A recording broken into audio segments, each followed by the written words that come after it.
예수님은 어떤 분이신가? 우리 사람들마다 저마다 각양 다른 의견들을 가지고 있습니다. 예수님을 믿고 신앙생활하는 사람이나 또 처음 오늘 교회에 나온 분이나 누구든지 할 것 없이 상식적으로 예수님에 대한 생각들이 있는데요. 몇 가지로 종합을 해보면 예수님은 훌륭한 말씀을 많이 전해주시는 인류의 스승이다, 이런 생각을 가지고 있습니다.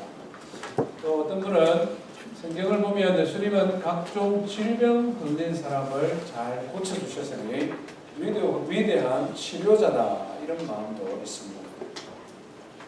또 어떤 분은 영적인 문제, 예수님께서 귀신을 쫓기하는 장면이 성경에 많으니 예수님은 귀신을 쫓아내실 수 있는 능력을 가진 분이시다, 이런 생각들이 있습니다. 예수님에 대해서 가장 정확하게 잘 아는 방법은 성경을 통해 예수님을 배우는 것입니다. 지난주에 우리는 이런 예수님보다 좀 더 본질적이고 근원적인 문제를 해결하시는 예수님에 대하여 한번 배웠습니다. 기억을 한번 되새겨보시기를 바랍니다. 중풍병이 걸려서 예수님 앞에 치유받고자 하는 소원을 가지고 온 사람에게 예수님께서는 소자야, 내 죄사함을 받았느냐, 죄 문제에 대해 말씀을 하셨습니다. 우리가 평상시 늘 잊고 살아가고 또 어떨 때는 외면하면서 살아가는 것들이 우리 마음 깊은 곳에 갈증으로 자리 잡고 있는 것이 있습니다.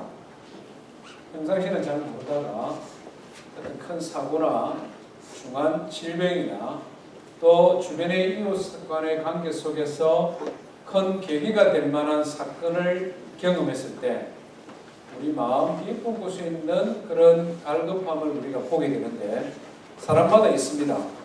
가장 크고 심각한, 우리가 평상시는 잘 모르지만 마음 깊은 곳에 있는 사람의 갈급함이 있는데, 제일 크고 중요한 것은 죄사함에 대한 욕구입니다. 내가 이 순간 나의 생명을 하나님이 거두어 가시면 내가 어디로 갈 것이냐 하는 것이죠. 우리 인생은 살다가 죽으면 끝나는 것이 아니라 죽음 이후에 영원한 세계가 있는데, 그 영원한 세계를 직면하게 됐을 때에 죄사함에 대한 갈급함이 있음을 우리는 알게 됩니다. 예수님께서 소자야, 내 죄사함을 받았느니라, 이걸 먼저 말씀하신 이유는 그것이 더 중요하다, 그것이 더 본질적으로 해결해야 될 과제다 하는 것을 우리에게 가르쳐 주시는 것입니다. 두 번째는 있습니다. 그건 뭐냐면 사랑입니다. 사랑. 정말 진실된 사랑을 받고 싶고 진실된 사랑을 주고 싶은 것, 이게 사람 마음 깊은 곳에 자리하고 있는 갈급함입니다. 그래서 평상시에 사랑해야 마땅한 관계인데 사랑하지 못하고 살아왔던 것에 대하여 후회의 눈물을 흘리게 되죠. 후회의 눈물을 흘리고 속상해하고 다시는 후회 없는 삶을 사랑하며 살겠노라고 이렇게 다짐하게 되는 그런 인생의 경험들이 있게 됩니다. 예수님은 이 두 가지를 본질적으로 해결하시는 분이십니다. 하나님의 아들로서 죄가 없으신 그분이 우리 죄를 대신하여 십자가에 달려 죽으심으로 말미암아 인생의 죄 문제를 해결해 주셨습니다. 뿐만 아니라 정말 진정한 사랑이 무엇인가를 우리에게 보여주시고 사랑해 주셨죠. 우리가 하나님의 사랑을 받을 만한 자격이 없을 때에 자기의 생명을 희생하면서까지 우리를 사랑해 주신 것, 예수님의 사랑입니다. 그렇기 때문에 예수님은 제 문제와 사랑을 충족시킬 수 있는 우리의 구원자가 되신다, 지난주에 살펴봤습니다. 오늘 우리가 예수님에 대하여 한번 생각해 보고자 하는 것은 지금까지와 조금 다른 방식입니다. 지금까지는 사람들이 예수님을 찾아왔습니다. 예수님의 소문을 듣고 예수님의 가르침에 놀라서 사람들이 예수님에게로 찾아왔는데, 오늘 우리가 살펴볼 사람은 예수님께서 의도를 가지고 찾아가셨습니다. 예수님이 의도를 가지고 찾아가 만난 사람은 어떤 종류의 사람인지 그에게 하셨던 예수님의 말씀은 무엇인지 그것을 중심으로 우리가 한번 살펴보기를 원합니다. 성경 말씀은요, 마가복음 2장입니다. 예수님이 만난 사람은 누구고 그에게 하신 예수님의 말씀의 내용은 뭐냐, 이걸 생각하며 성경을 읽었으면 좋겠습니다. 마가복음 2장 13절부터 17절 말씀 우리 한 절씩 교독하겠습니다. 예수께서 다시 바닷가에 나가심에 큰 무리가 나왔거늘 예수께서 그들을 가르치시니라.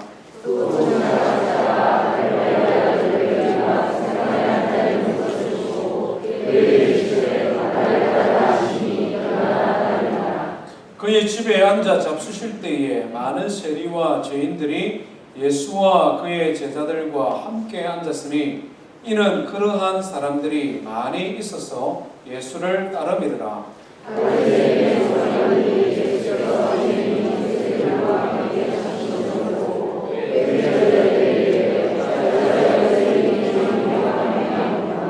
같이 읽습니다. 예수께서 들으시고 그들에게 이르시되 건강한 자에게는 의사가 쓸데없고 병든 자에게야 쓸데있느니라.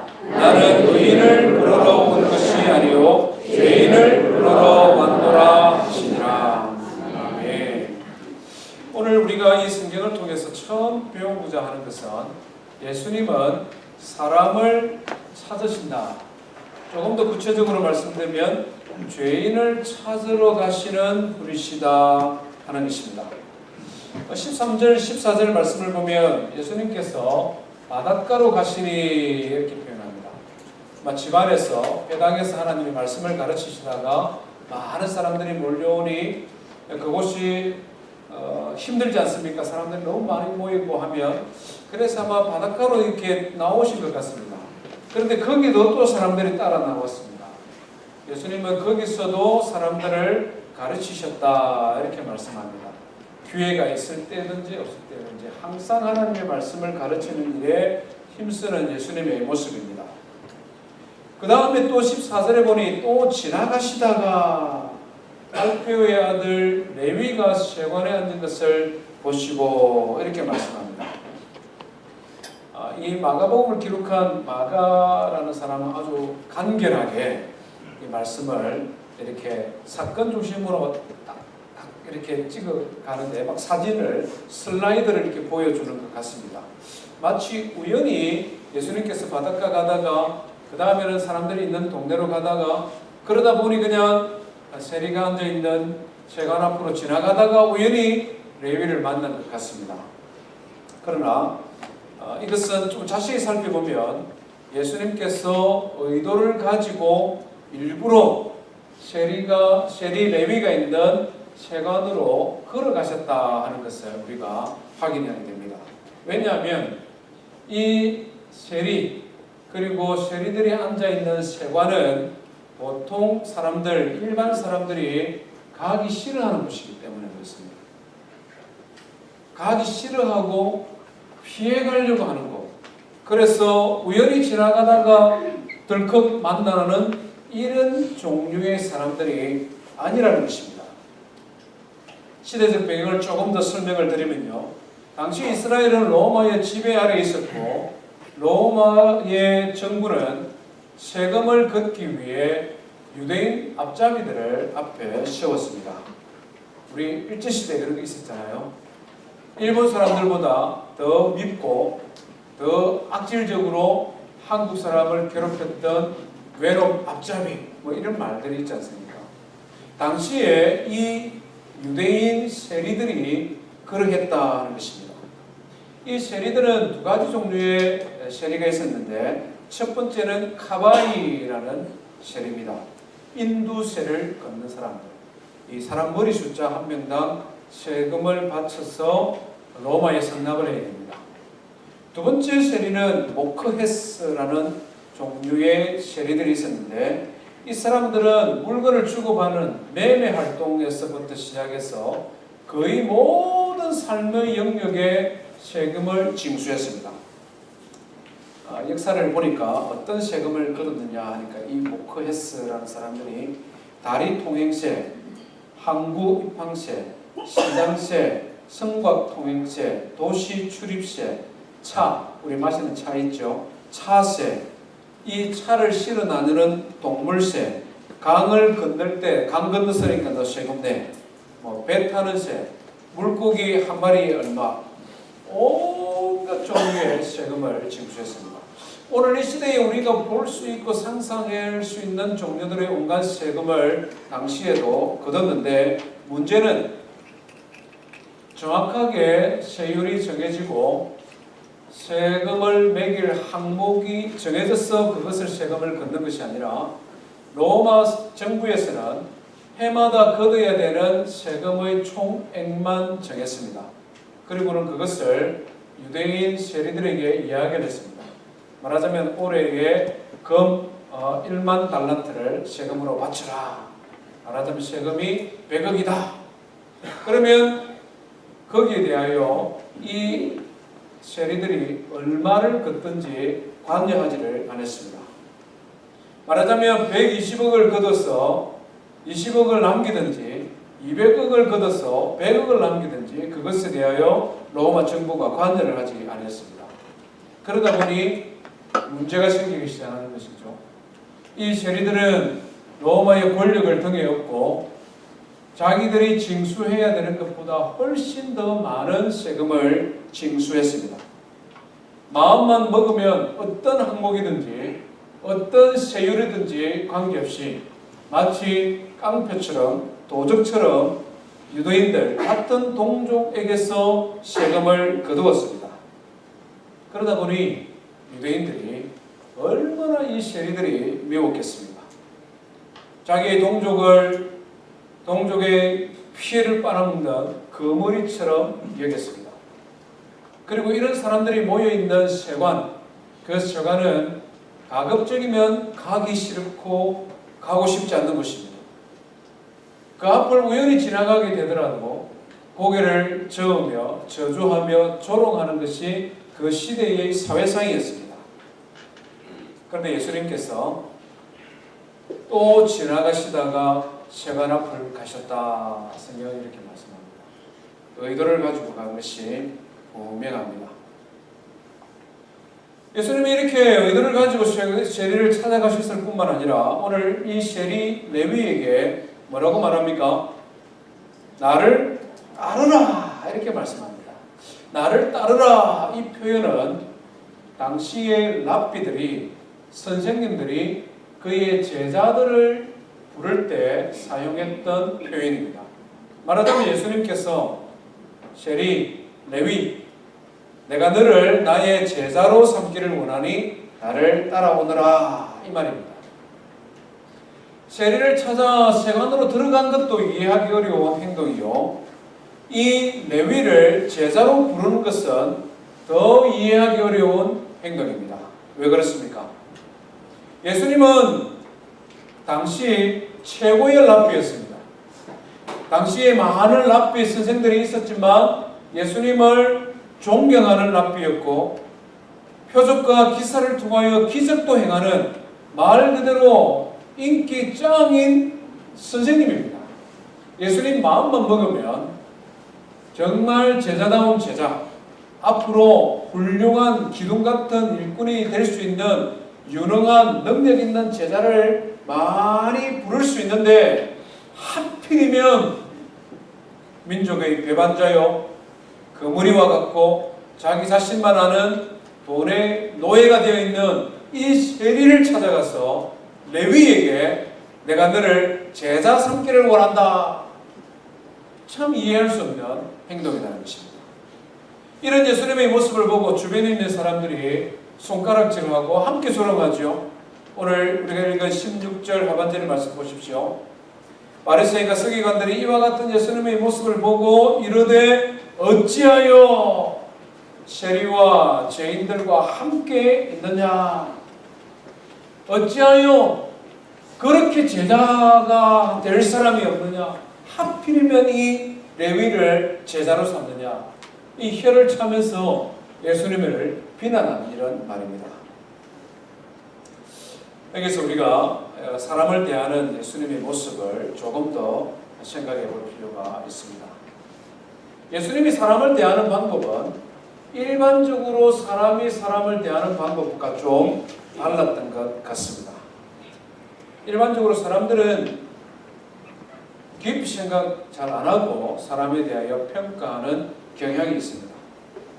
레위가 어떤 사람인지, 어떻게 하다가 레위 세리가 되었는지 사람들은 잘 모릅니다. 알고 싶어 하지도 않습니다. 단지 그가 지금 현재 세리고, 그가 하는 일이 로마의 앞잡이고, 그가 하는 일이 로마의 권력을 등에 업고 돈을 많이 버는 그런 일에 있으니 그냥 그 사람이 싫은 것입니다. 그 사람을 비난하고 판단하고 경멸하고 정죄합니다. 일반적으로 사람들은 이렇게 사람을 대합니다. 그런데 예수님은 기본적으로 레위를 대하는 마음이 조금 다른 것 같습니다. 그의 마음에 동정하는 마음이 있습니다. 뭐 이런 거죠. 오죽하면 친구도 이웃도 민족도 저버리고 이 로마의 앞잡이가 되었을까? 어쩌다가 여러 가지 직업이 있을 터인데 하필이면 이런 사람들에게 손가락질 받는 이런 레위, 이런 세리가 되었을까? 아마 예수님 이런 마음을 가진 것 같습니다. 오늘 우리가 읽은 17절에 그걸 느낄 수가 있죠. 예수님께서 들으시고 이르시되 건강한 자에게는 의사가 쓸데없고 병든 자에게라야 쓸데있느니라. 이 무슨 말씀입니까?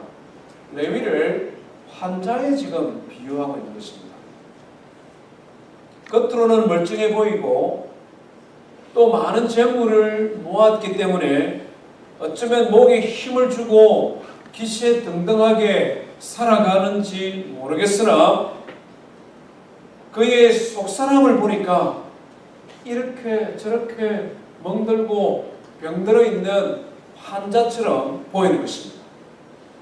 영적으로 보면 이 레위도 똑같은 하나님의 백성으로 구원받아야 될, 죄사함 받아야 되는 하나님의 자녀다, 이런 마음을 가지고 이 레위 죄인을 보고 있는 것입니다. 여기 더 나아가서 어쩌면 예수님께서는 이 레위의 과거까지도 좀 염두에 두시는 것 같습니다. 성경은 이 레위의 과거에 대하여 많은 말씀을 남기지 않지만 그의 아버지가 누군지, 그 이름의 뜻이 무엇인지를 우리는 알 수 있습니다. 아버지 이름이 뭡니까? 알페오라는 사람이죠. 14절에 보니 알페오의 아들 레위 이렇게 표현합니다. 이렇게 소개할 때는 이 알페오라는 사람은 좀 유명하다는 말입니다. 이렇게 말을 하면은 그 주변에 있는 사람들이 다 안다. 알페오 아들 누구, 그 밀양에 있는 그 박씨 뭐 이러면 유명한 박가 아는 것처럼 알페오 아들 레위, 이 알페오는 좀 유명한 사람이었던 것 같습니다. 레위라는 이름의 뜻이 있는데요, 연합 이런 뜻입니다. 연합해라, 평화의 사람이 되라, 피스메이커가 되라, 이런 뜻입니다. 하나가 되어라, 이 말이죠. 당시 유대 사회가 약 500년 이상 나라가 망한 상태에 사람들이 마음이 뿔뿔이 흩어져 있는, 말 그대로 갈등이 많은 사회이기 때문에 이 알페오는 아들을 낳고 난 다음에 그 아들에게 이름을 주면서 마음에 소원이 있었던 것 같습니다. 아들, 너는 훌륭한 사람이 되어서 백성들을 하나로 모으는 평화의 사람, 피스메이커가 되어라, 뭐 이런 마음으로 이름을 지어준 것 같습니다.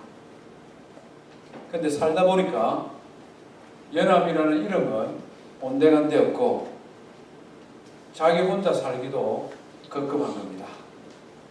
로마의 지배 아래서 공부하는 것도 쉽지 않고 비즈니스 하는 것도 쉽지 않고 내 한 몸 사는 것도 쉽지 않을 뿐만 아니라 가족들 건사하는 것도 너무 힘든 것입니다.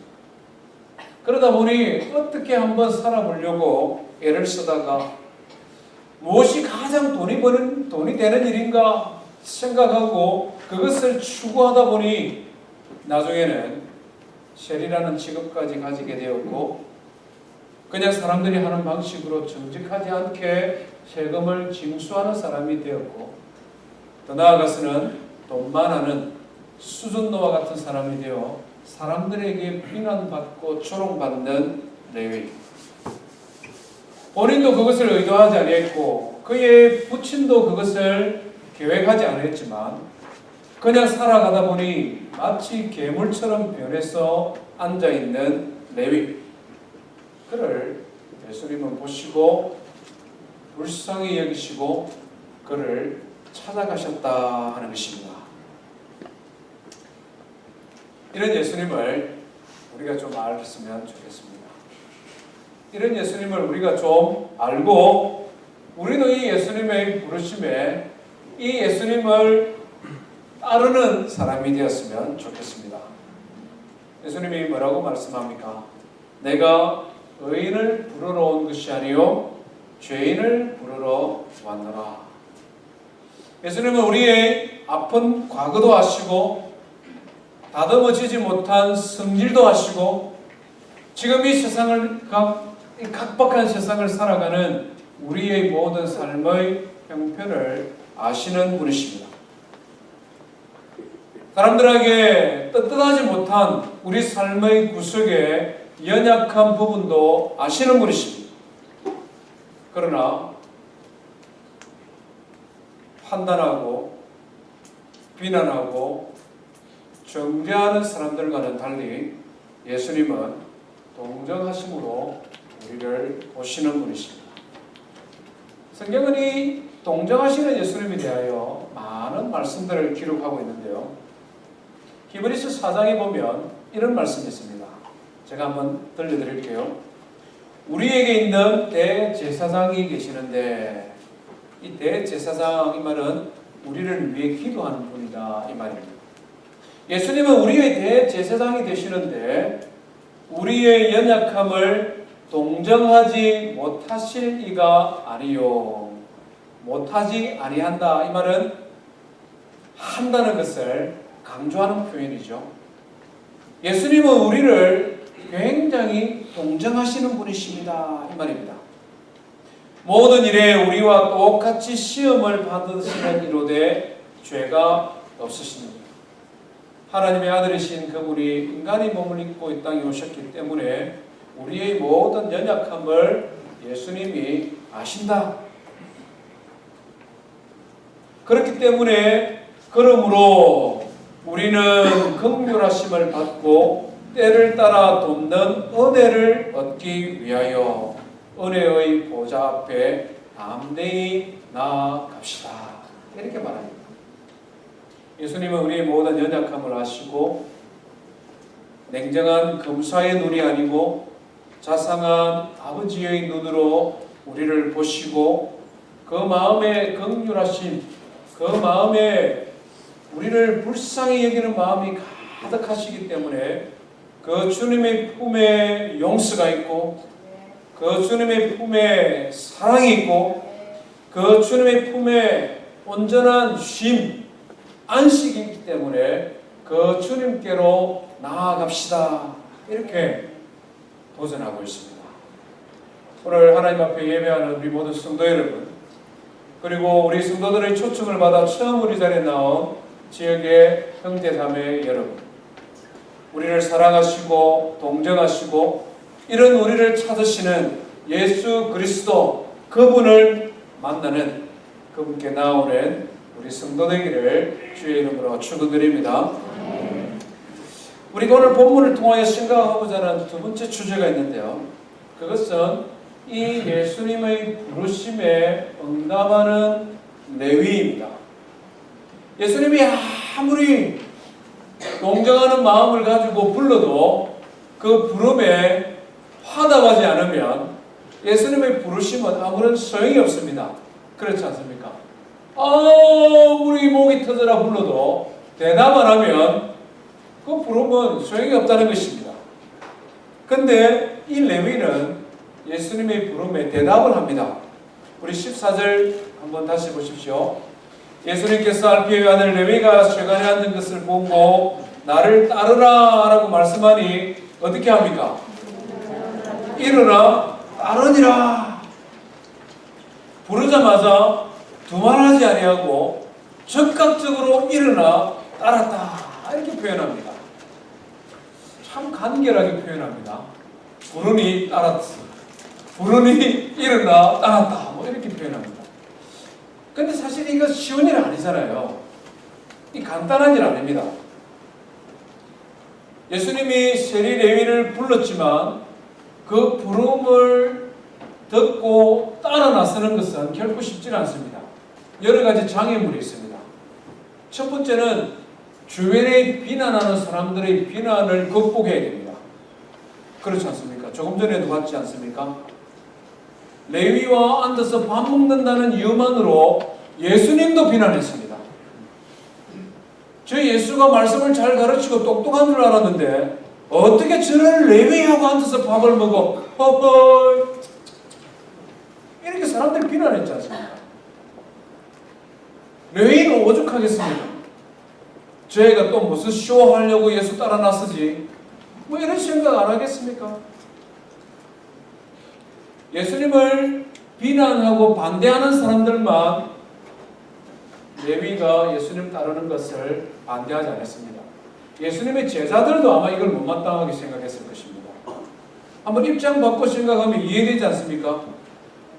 내가 지금 예수님의 제자인데 예수님께서 어느 날 또 다른 제자를 하나 데려오는데 보니까 이게 완전히 막장 인생이에요. 내 입장에서 생각하면 아니 지금 예수님의 제자 중에 내하고 조금 뛰어난 사람, 뭐 지식적으로나 뭐 모든 면에 있어서 그래서 나도 예수님의 제자고 너도 예수님의 제자니까 야 정말 좋다 뭐 이런 사람을 같은 동료 제자로 데려오면 예수님 참 잘하셨습니다. 역시 우리 예수님은 능력 있는 분 이래 안 하겠습니까?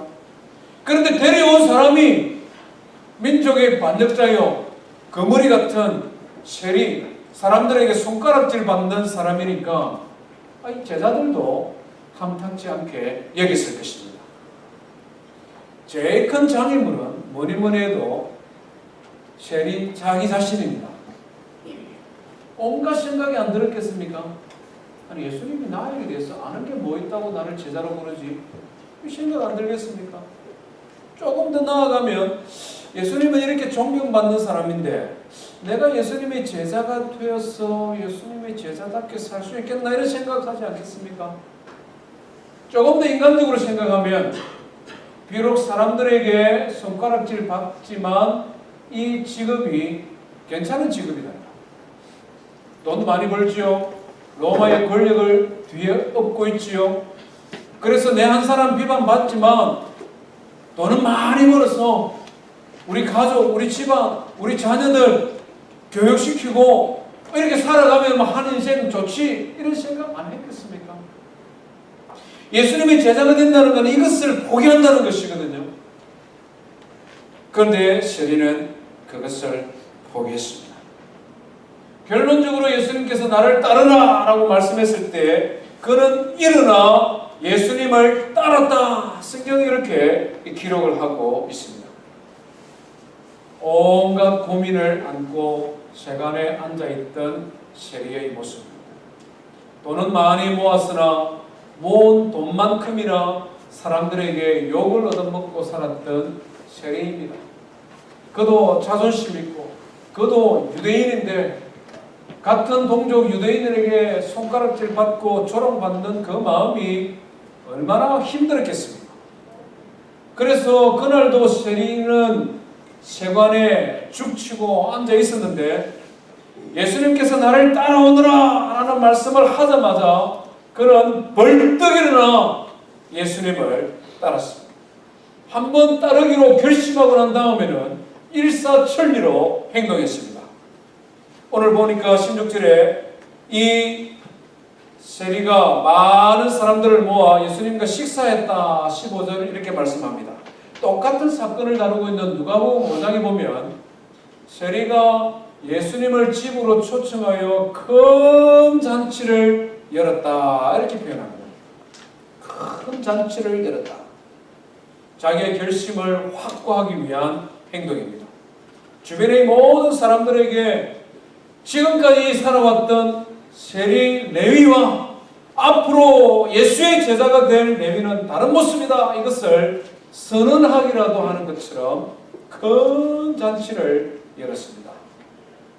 그리고는 예수님을 평생 따르는 예수의 제자가 되었습니다. 참 놀라운 결단이 아닐 수 없습니다. 이 결심이 그의 인생을 바꿨습니다. 오늘 본문에 등장하는 세리 레위, 이 사람의 다른 이름이 뭔지 아십니까? 마태죠. 마태입니다. 마태복음을 기록한 예수님의 12제자 가운데 한 사람인 마태입니다. 알페오의 아들, 알페오 아버지가 연합이라는 이름을 지어줬으나 그대로 살지를 못했습니다. 예수님의 제자가 되고 난 다음에 자기 스스로 이름을 바꿨는지 예수님께서 이름을 바꿔주었는지는 잘 모르겠습니다만 그의 이름은 마태로 바꿨습니다. 마태의 뜻은 뭐냐면 주님의 선물, 이 말입니다. 아마 자기가 바꾼 것 같아요. 주님의 선물. 나의 삶은 이제부터 주님의 선물이다. 이제부터는 새로운 삶을 살겠다. 지금까지는 레위기로 살아왔으나 이제부터는 마태로 살겠다 하는 결심이 좀 묻어나는 이름이지 않습니까? 실제로 그는 마태로 살았습니다. 그가 기록한 마태복음은 정말 놀라운 책입니다. 유대인의 왕으로 오신 예수님을 기록한 책입니다. 아브라함부터 예수님에 이르기까지 족보를 기록했습니다. 모세오경, 시편, 이사야, 구약 성경을 굉장히 많이 인용했습니다. 마가복음과 누가복음 전체에 인용된 구약 성경보다 마태복음 이 한 장에 기록되어 있는 구약 성경이 더 많이 인용했습니다. 무엇을 말합니까? 이 마태는 구약 성경을 연구한 사람입니다. 예수님의 제자로 부름받고 난 다음에 주님의 제자가 부름받은 이 부르심이 너무나 소중해서 그의 아버지가 그에게 물려준 하나님의 말씀, 구약 성경, 그걸 보고 연구했습니다. 자유자재로 구약 성경을 인용했습니다. 100번 이상 인용했습니다. 그것을 통하여 예수님이 하나님께서 예언하여 주신 바로 그 메시아다. 예수님이 바로 우리가 기다리고 있는 하나님의 아들이다. 그것을 유대인들에게 전도하기 위해 그가 만드는 책, 기록한 책이 마태복음입니다. 실제로 마태는 이 마태복음을 기록을 하고 유대인들을 하나님께로 인도하기 위하여 예수 그리스도의 전도자로, 복음 전도자로 평생을 살았습니다. 마태의 마지막에 대해서 성경은 기록하고 있지 않지만 기독교 전성은 우리에게 너무나 분명하게 말씀합니다. 예수 그리스도를 전하다가 기둥에 묶여서 화형을 당했습니다. 순교의 제물이 되었습니다. 참 놀랍지 않습니까? 세리로 평생 사람들에게 손가락질 받으며 그냥 살다가 죽으면 끝나버릴 인생이 레위의 인생입니다. 그런데 나를 따르라는 주님의 음성에 그가 화답했을 때에 그는 예수님의 제자가 되었습니다. 복음 전도자가 되었습니다. 순교자가 되었습니다. 성 마태로 기념되어지는 하나님의 칭찬받는 일꾼이 되었습니다. 우리가 천국에 가면 천국의 12문의 기둥에 그 주축들에 성 마태의 이름이 기록되어 있음을 우리는 확인하게 될 것입니다.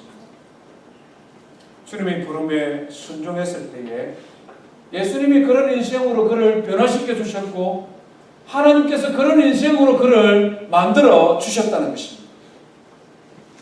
우리 모두가 다 하나밖에 없는 인생을 살아가는 사람들입니다. 누구의 음성을 듣고 누구를 만나며 무엇을 배우느냐에 따라 우리 삶이 달라집니다. 오늘 여기에 우리 처음 뵙는 분들이 제법 많이 계시는데요. 마태를 부르신 주님은 저를 통하여 우리를 부르시는 분이십니다. 요한계시록 3장에 보면 이런 말씀이 있습니다. 볼지어다 내가 문 밖에 서서 두드리노니. 이 말을 하는 분은 예수님입니다. 예수님이 말씀하는 거죠. 문, 우리 마음의 문이죠. 마음의 문 밖에서 두드리노니. 예수님은 녹화하시는 분이다. 누구든지 내 음성을 듣고 문을 열면 내가 그에게로 들어가 그로 더불어 먹고 그는 나로 더불어 먹으리라. 예수님의 초청에 마음의 문을 열고 예수님을 알아가기를 원하고 예수님을 배워가기를 원하고 예수님께서 우리에게 주고자 하는 죄사함과 완전한 사랑을 누리는 그런 우리 이웃들 되기를 주의 이름으로 축복합니다. 우리 성도님들도 마찬가지입니다. 우리 성도들을 향한 주님의 부름도 있음을 우리는 기억하십시다. 주님 우리를 부르실 때에 성숙한 그리스도인으로 부르십니다. 제자의 삶으로 부르십니다. 세간에 외롭게 앉아있던 레위를 부르실 때에는 예수님은 그를 향하여 비전을 가지고 부르셨습니다. 그가 벌떡 일어나 주님을 따르기 시작할 때에 이미 예수님의 마음속에는 그를 복음 전도자요 순교자요 거룩한 성 마태로 그를 향한 비전이 분명히 있었을 것입니다. 우리 모두가 예수 그리스도의 제자로 부름받은 하나님의 자녀들입니다. 하나님의 말씀을 배우고 예수 그리스도의 제자가 되고 성숙한 믿음의 사람이 되어서 정말 하나님 앞에 쓰임받는 저와 우리 성도 되기를 주의 이름으로 축원드립니다. 우리 말씀 기억하며 함께 하나님 앞에 찬송하십시다.